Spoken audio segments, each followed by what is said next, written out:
The Los Angeles Lakers are terrible and doomed to miss the play. Wait. I'm sorry, y'all. That's the wrong script. Okay, here we go. The Lakers are the best team in the league and will go 16-0 in the postseason to... Wait. That's the wrong one. Where's the script I wrote? Oh, okay, here we go.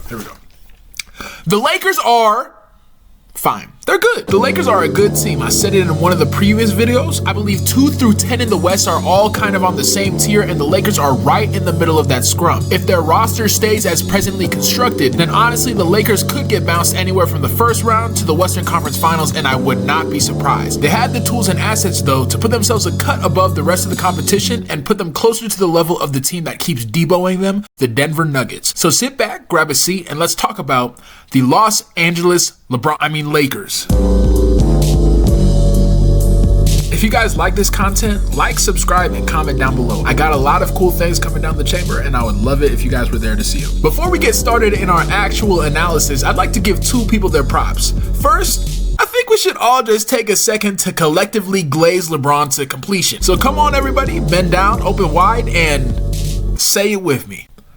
LeBron is him. He has always been him. He is still him. And he will be him until further notice. I mean, this really shouldn't be an argument at this point. I'm not arguing any GOAT debate. I'm not arguing LeBron is better than this or that. Let's just all appreciate that we are never going to see anyone dominate the game of basketball for a longer period of time ever again. I have not been potty trained for the entirety of LeBron's dominance. Kanye West has gone through an entire villain arc, and LeBron is still tearing through the NBA like it's his punching bag. At the beginning of LeBron's career, my sister looked like this.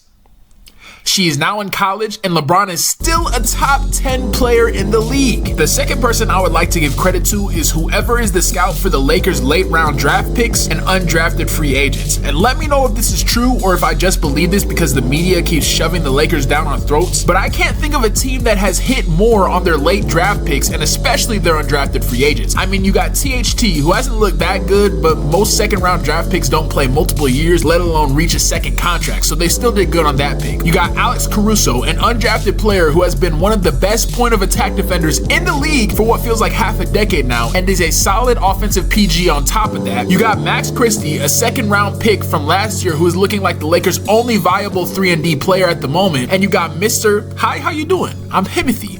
Austin Reaves. The first time I saw Austin Reaves get burned in an actual NBA game, my first thought was there is no way the Lakers found another undrafted white guy who's actually a good NBA player. And lo and behold, the Lakers found another undrafted white guy who's actually a good NBA player. Austin Reaves is a good hustle player, solid secondary ball handler, excellent shot creator, has proven in a small sample size but still that he's a playoff stud and is pretty much undisputed in my eyes the third best player on the Lakers roster. The fact that the Lakers got him as an undrafted player shows 2 things. 1, whoever is in charge of their late draft picks and undrafted players scouting and development needs to get a promotion. 2, we may be undervaluing white guys in the NBA draft, but there, I want to give credit where it's due. Bron has been phenomenal, and the Lakers have capitalized immaculately on their late draft picks. Now on to the actual analysis of the team. I think at this point we can forego expecting AD to take the torch from Bron. LeBron been on his knees, both hands in the air, screaming for AD to take this shit from him for half a decade, and AD still twiddling his thumbs, sitting back in his chair saying,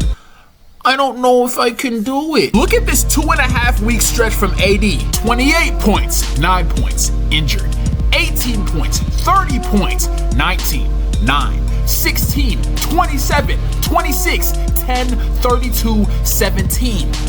What are we doing? Brothers up and down more than LeBron's hairline. We're done with the if he could just be consistent conversation. This is who he is. Deal with it. And I think this inconsistency is one of the main reasons why the Lakers have been so historically bad in the first quarter of games up until now. I'm not sure about when he was on the Cavs the first time or when he was on the Heat, but on the Cavs the second time, the Cavs made a concerted effort to feature Kevin Love as the offensive focal point in the first quarters of games. This did 2 things for the Cavs. 1, even though though it resulted in a slightly less efficient offense, it usually was enough to keep Kevin engaged on both sides of the court for the entirety of the game. 2, it allowed Bron and Kyrie to rest a little more so they'd be able to be the focal point of the offense more effectively later in games. I think the Lakers are attempting to do that out of necessity with AD, and it just isn't working out because half the time the man has the offensive tenacity of a Chick-fil-A employee. I just think it is fact right now that AD cannot be the #1 offensive option on a team, which is fine. Because the main reason everyone was so quick to hand him the rock was because they were worried about LeBron falling off. But LeBron came through and grabbed him by the neck and told him, nah, it ain't gonna be that easy to kill me off, fam. LeBron is still a top 10 player in the league. And as long as he is that, and AD's defensive impact is still top 3, there is no reason the Lakers shouldn't be as good or even slightly better than they were last year depending on health. A definitive top 10 and a definitive top 15 player in the league with a more than passable third option who all have a solid fit is a team that should be championship contenders,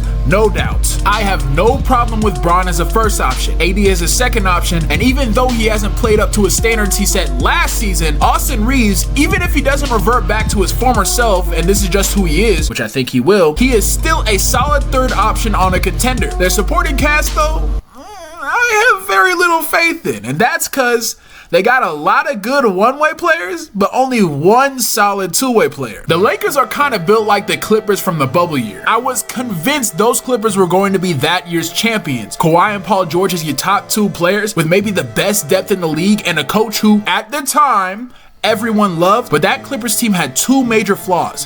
1, they had the mental strength of a wet paper napkin on the floor of a strip club in Magic City. 2, they had a lot of one-way players. Lou Williams and Montrezl Harrell, really good offensive players and the best 6 men in the league at the time. But defensively, they either kinda ass or really ass. Patrick Beverley, very solid defenders. But offensively in the playoffs, there are times where they can simply be left alone. Yes, they had a lot of good players, but too many players in their key rotation could be exploited on one side of the court or the other. The Lakers have that issue, but even more pronounced. The Clippers at least had a few players in the rotation that could be passable on both sides of the court. The Lakers, outside of their top 3, have 1.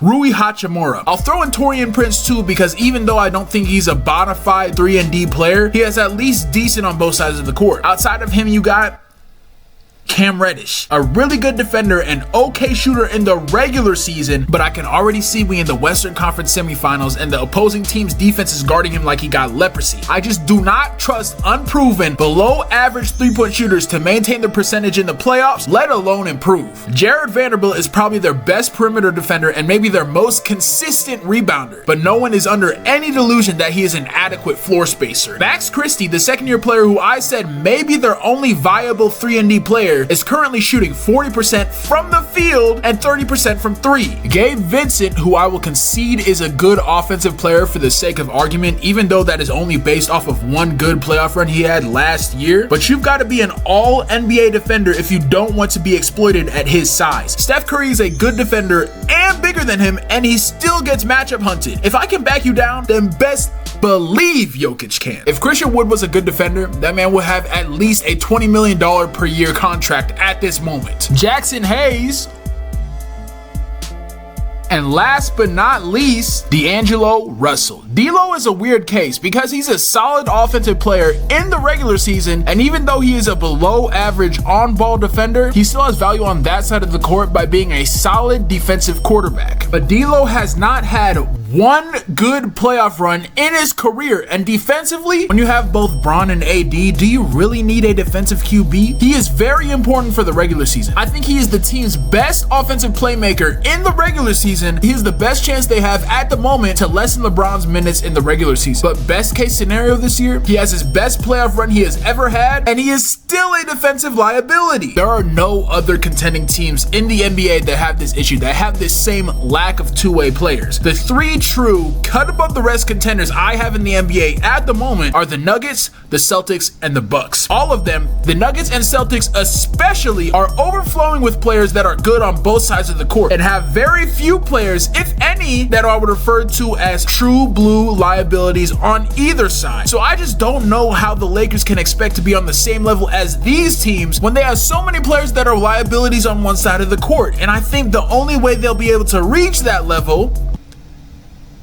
is by making a trade. If the Lakers can trade away D'Lo along with some of their other pieces, except for Rui Hachimura and maybe Taurean Prince, and get two solid two-way wings out of the trade, I 100% believe that they will set themselves apart from the rest of the 2 to 10 scrum in the West that I talked about earlier, and put them as the definitive number 2 in the Western Conference with a puncher's chance at defeating the Nuggets. I've listed on the screen the caliber of players I think the Lakers should go for from each of the teams that I think have a decent chance at being sellers at the deadline. I personally think the Lakers should amend their previous mistake and trade for Alex Caruso. He is an excellent fit defensively, and offensively he's a good floor spacer. He's proven in the playoffs, and he can provide some of the offensive playmaking that went away with D'Lo. I like OG Anunoby a lot. I'm just not sure if the Raptors are going to look to trade him away, especially with how their season is going right now. Also, there were stories about OG wanting a bigger role in the offense, so I'm not sure if he's going to like being the 3A, 3B option on this team. Jeremy Grant is pretty cool, but for similar reasons, I just don't know if he's gonna like being the 3A, 3B option on this team. I really like the fit for Dorian Finney-Smith, Royce O'Neal, and DeAndre Hunter. I'm just not sure if those teams are gonna be sellers at the trade deadline. So if I were the Lakers, I would trade for Alex Caruso and then find a way to trade for someone else on this list, or maybe a lower tier of 3 and D players that weren't listed here. And if they can get any 2 of these players, or Alex Caruso and just a decent 3 and D player, I 100% believe that the Lakers can be a true